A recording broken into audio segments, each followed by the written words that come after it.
Welcome back, and we continue to talk cricket on this Wednesday edition of the SportsMax Zone. Match 32 of the Indian Premier League between the Delhi Capitals and the Rajasthan Royals produced the first super over of the 2025 season, with the Capitals coming away with a victory.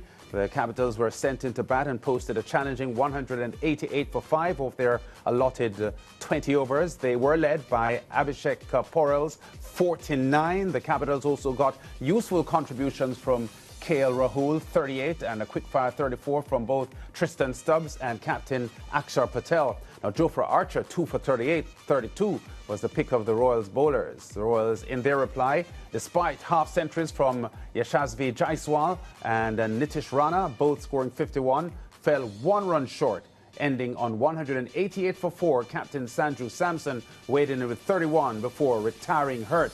Mitch Starc finished with 1 for 34 after defending 9 runs in the last over to force a super over.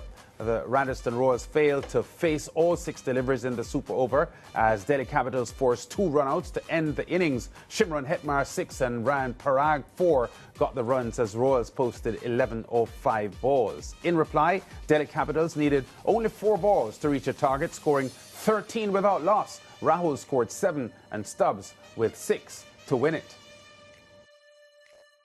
Just boshes it out of the ground. KL got a good slow ball first up.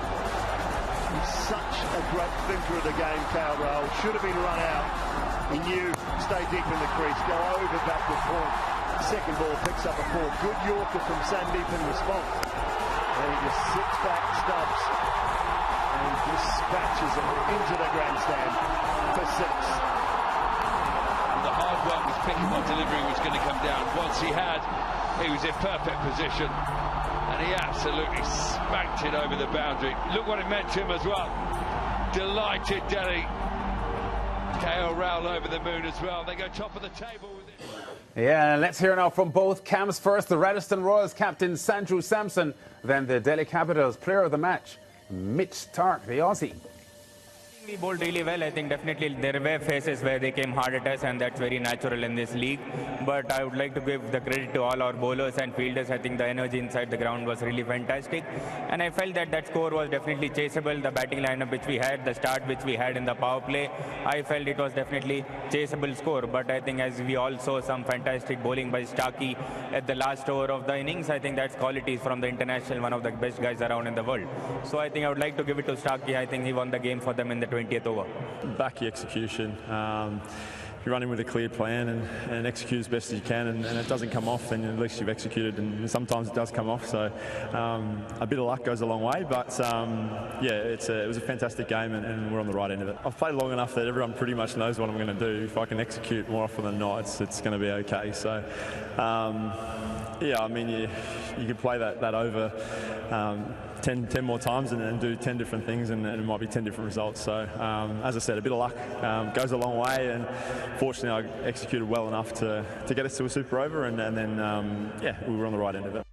Yeah, Mitch Starc there. His Yorkers are unplayable, and the way he swings the ball gives the batsmen a lot of trouble. Now, with a win, the Delhi Capitals now take sole leadership of the table on 10 points, while the Royals remain 8th on 4 points. And a high drama game today, and always disappointing when you're watching a super over, Leighton, and one team isn't able to bat out the entire 6 balls of an over. It was very disappointing. I mean, you get 2 runouts and it's like, you know, it kind of fizzled. Okay, when you given the fact that, you know, they were chasing, getting within a run of winning the match, you would have thought the momentum would have been with them going into the super over, but then they just made a mess of other things, because the first run out wasn't necessary, neither was the second. I think both of them went for runs that weren't there in some kind of desperate hope to get Hetmyer back on strike, I think it was.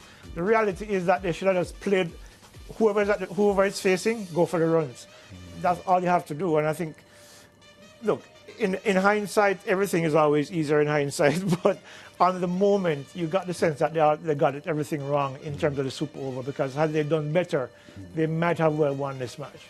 Yeah, and Mitch Starc was player of the match. He had 1 for 34 while he bowled, but he defended 9 runs. That was a brilliant over. And it was impressive for him. Very experienced. Not my favorite fast bowler because I think he's a little inconsistent and he doesn't bowl with the kind of control, in my opinion, like a Josh Hazelwood does.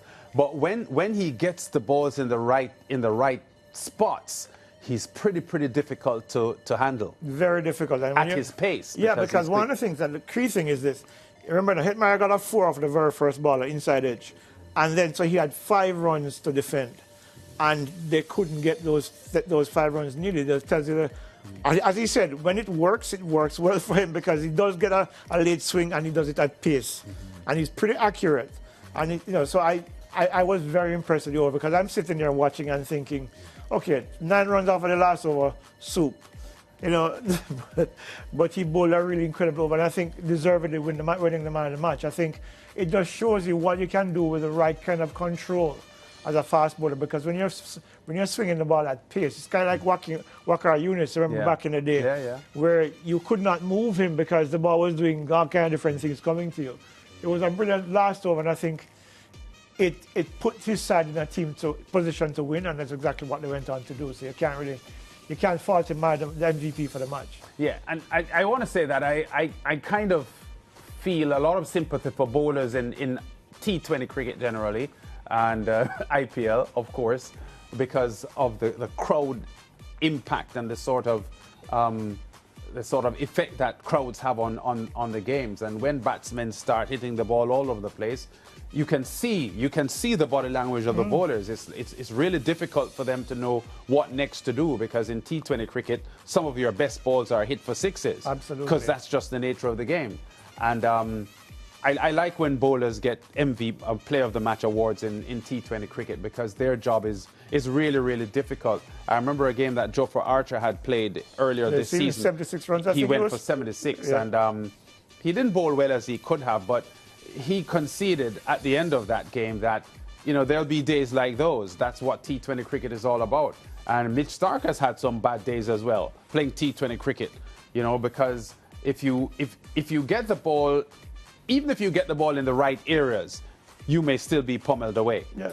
But you have to try to get the ball in the right areas. For those who can bowl Yorkers at will or consistently well, that's a tool that you can use well.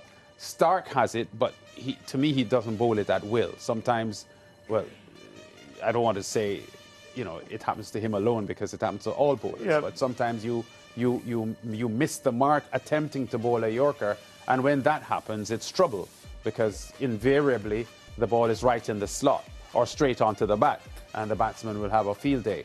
But and in truth, the game is skewed heavily towards batsmen as well. So the bowlers are under a lot more pressure than the batsmen are.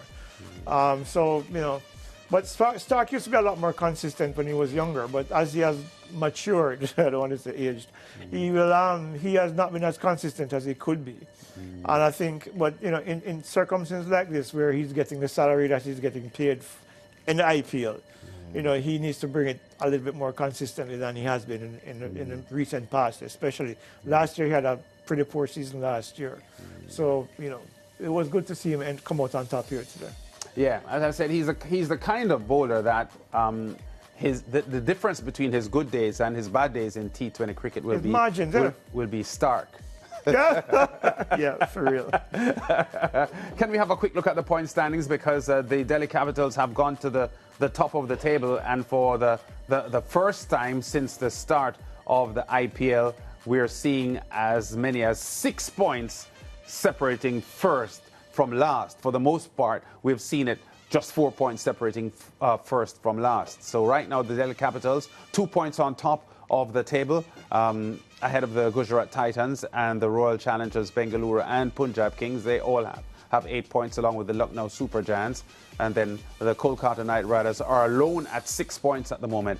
And all the bottom teams have 4 points at the moment. The Mumbai Indians, Rajasthan Royals, Sunrisers, Hyderabad, and the Chennai Super Kings. Only that the Mumbai Indians have a superior net run rate at 0.10.